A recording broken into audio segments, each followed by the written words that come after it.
Nanti malam aku jemput, ujar Pandu ketika Dara melepas seatbeltnya. Nggak usah, aku mau pulang ke kosan. Oke, aku telpon Leo dulu. Biar. Mas. Dara menghentikan Pandu dengan memegang tangan pria itu yang akan mengambil ponselnya. Iya, nanti malam jemput lalu aku ikut pulang ke rumah Opa Jaya, tapi jangan masuk kamarku lagi, ancam Dara dengan tangan menunjuk wajah Pandu. Pria itu tersenyum sambil mengedikkan bahunya. Pergilah, nanti terlambat. Ah iya, jangan dandan terlalu cantik, titah Pandu. Apalagi sengaja menarik simpati pria lain. Tidak perlu dandan, aku sudah cantik. Tuh tahu, makanya nggak usah macam-macam. Begini saja sudah bisa bikin aku tegang, ungkap Pandu dan dibalas cebikan oleh Dara. Dasarnya aja otakmu, cepat keluar, keburu aku hilaf. Jangan lupa hubungi bunda kamu, bilang standarnya terlalu rendah. Aku masih sangat layak dan pantas dijadikan menantu, tutur Pandu dan Dara hanya berekspresi mengoceh tanpa suara mengejek pria itu.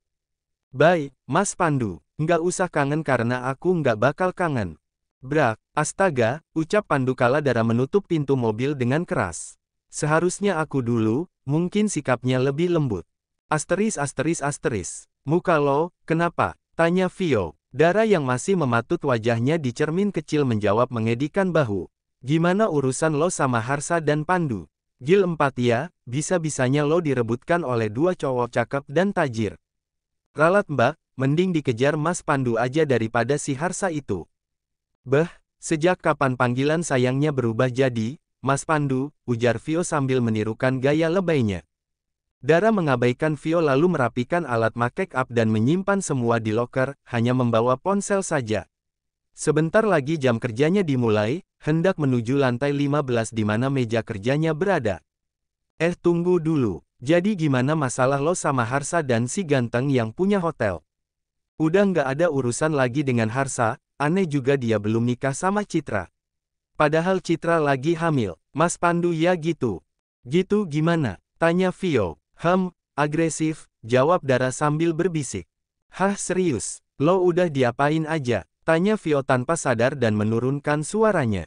Otak kamu ya, mana ada aku diapa-apain, sahut Dara sambil menyentuh bibirnya lalu cemberut. Vio tergelak bahkan sampai menepuk bahu Dara. Nggak usah belaga nggak suka begitu, palingan nanti candu. Sudah ngobrol sama kamu ujung-ujungnya obrolan dewasa. Dara menuju lift, sedangkan Vio langsung bergabung dengan rekan satu timnya. Sampai di ruangan, beberapa staf lain ada yang masih di luar bergantian istirahat. Ponsel Dara bergering, nama bunda tertera di layar. Segera Dara menuju pantry dan menjawab panggilan tersebut di sana. Iya bun, Dara, kamu jangan bikin malu bunda dong. Masa langsung pergi gitu aja, nggak enak sama Karyono. Dara menghela pelan, ternyata pihak Katro Karyo sudah mengadu pada bunda. Nggak pergi gitu aja bunda, aku pamit kok. Malah Mas Katro nggak masalah, aku kan harus kerja bun. Jangan juga tanya aku cocok atau nggak dengan dia, sudah pasti nggak. Bunda tega banget sih kenalkan aku dengan pria yang sudah pasti nggak akan nyambung denganku. Memang kenapa dengan Karyono? Dara menjelaskan penampilan Karyo, karena Kemala sendiri belum pernah bertemu dengan pria itu. Ayahku saja ganteng bun, bapaknya Citra juga nggak malu-maluin, Papa Surya kalau dilihat gagah banget.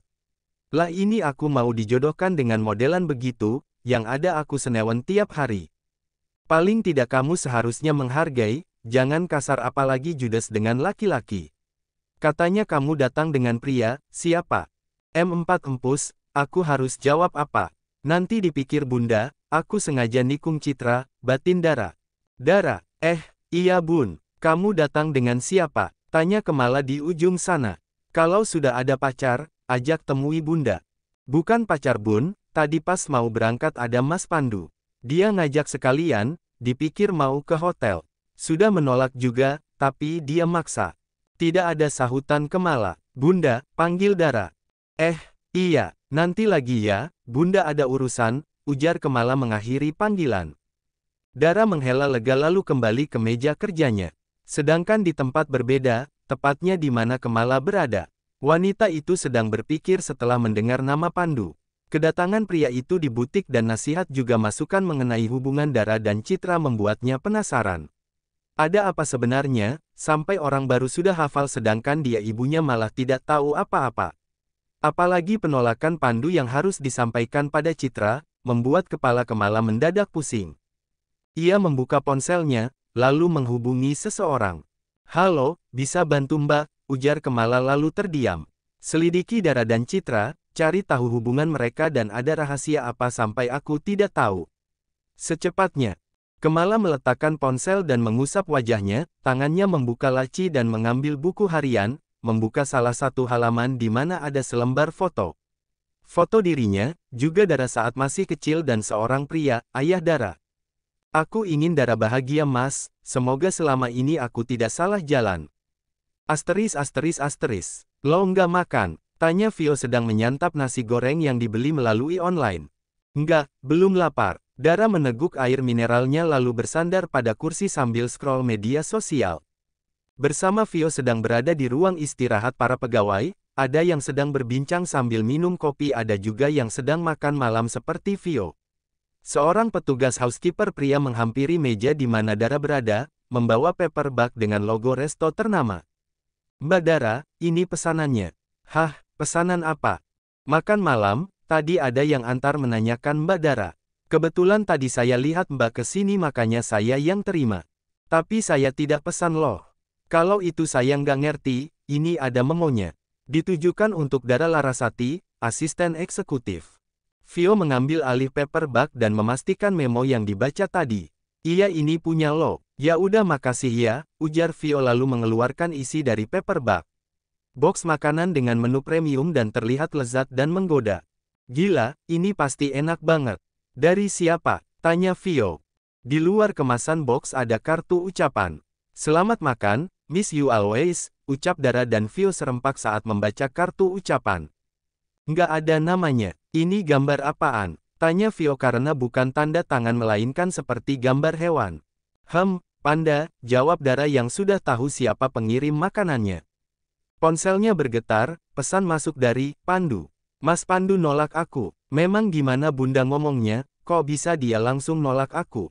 Citra mencecar Kemala. Saat ini kedua wanita itu berada di kamar Citra, membicarakan apa yang direncanakan sebelumnya. "Hush, jangan teriak, nanti kedengaran dari luar, nggak enak." "Alasan Mas Pandu menolak aku itu apa?" "Bunda nggak ngerti, malah belum sempat bilang apa-apa. Dia sendiri temui Bunda di butik terus sampaikan yang tadi Bunda bilang." "Datang ke butik?" tanya Citra tidak percaya dengan yang disampaikan Kemala. Pasti karena Dara, dia sudah tikung aku Bun." "Bunda jangan bela dia karena aku bukan anak kandung Bunda dong." "Citra, mana ada Bunda lakukan itu. Kamu jangan picik, belum tentu juga Pandu begitu karena Dara. Dia bilang sudah ada gadis lain di hatinya." Citra berdecak dan mengalihkan pandangan. Sudah pasti karena kedekatan bersama Dara yang membuat Pandu enggan membuka hatinya. Yang ada di benaknya, entah pelet apa yang digunakan Dara sampai bisa menaklukkan pria-pria hebat.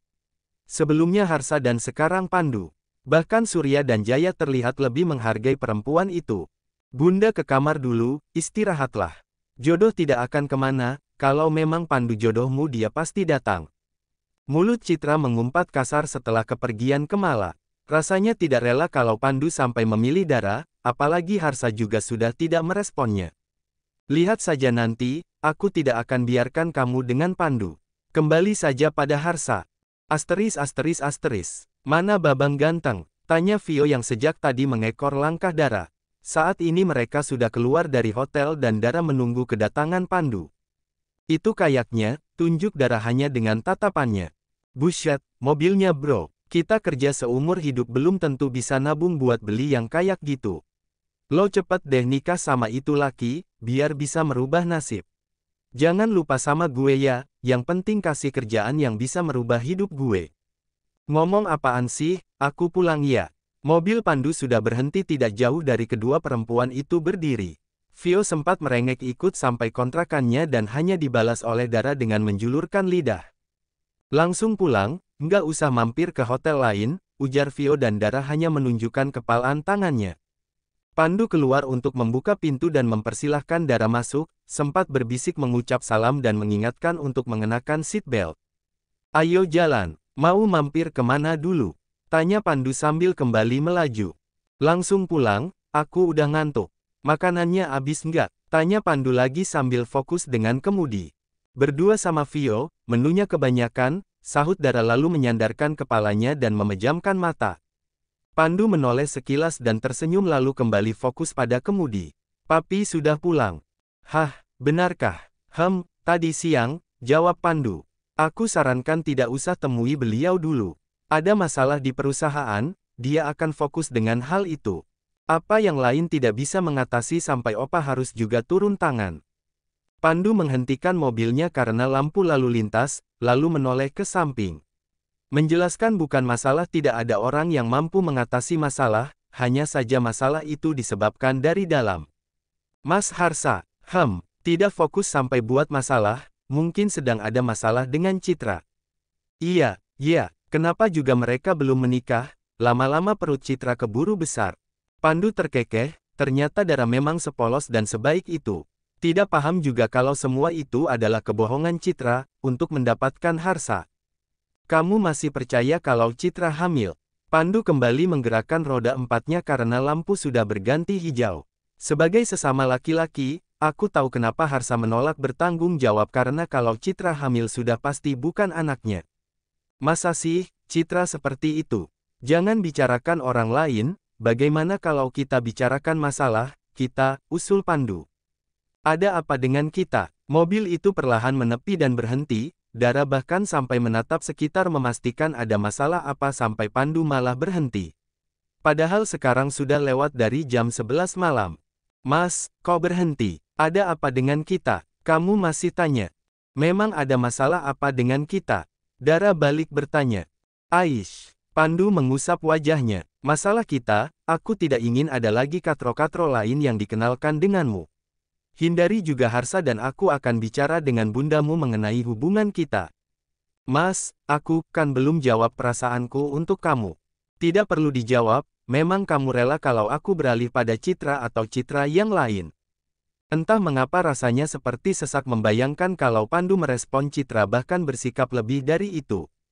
Dia sudah merelakan bunda yang lebih banyak memperhatikan Citra, meski perempuan itu bukan saudara kandungnya. Tidak masalah, karena Citra lebih butuh kasih sayang seorang ibu. Terlihat dari karakternya saat ini. Harsa, Citra dengan sadar merebut pria itu. Untuk yang satu ini, Dara juga bersyukur karena terungkap sudah bagaimana seorang Harsa yang mudah sekali membuka hatinya untuk perempuan lain termasuk juga membuka pakaiannya.